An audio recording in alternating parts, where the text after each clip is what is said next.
Bugun kuzakka gashir ekdik, kechki gashir. Qariqlarni taxlab, sal yaqinqirab chiqdik. Gashir tuxum savganda qariqning ichiga tushib qolmasligi uchun, shuning uchun salgina yatirinqirab ishlab chiqamiz, ishlab berib. Yaxshilab ishlab chiqib, keyin men dori savdim. O't chiqib ketadi-da, o'tga qarshi dori savdim. Shuning uchun bo'lmasa o'tashqa ispit etolmayman. Ish ko'p bo'ladi bizlarda qishloqda.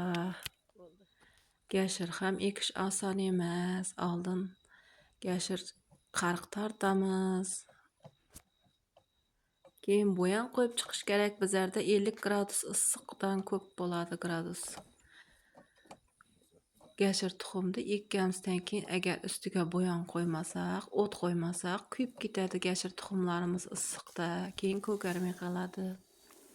Gashir tuxumimni yaxshilab qo'l bilan ishqalab olaman.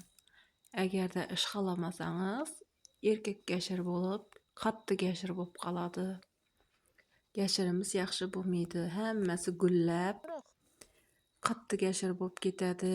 Shuning uchun gashirni yaxshilab tuxumini ishqalab olaman. Ana ishqalab bo'ldim. Endi chaga solish kerak. Humayin uyda o'tiruvdi, mutik ko'rib naqta ekan bo'lar deb izlab keldi. Men ham ishlashaman deb.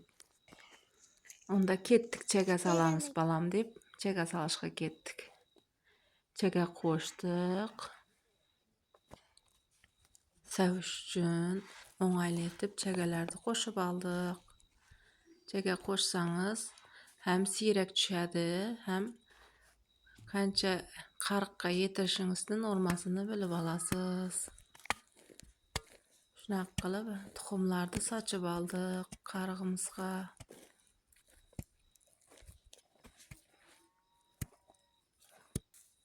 Endi bo'yon qo'yish kerak. Toza bo'yonni o'ramiz.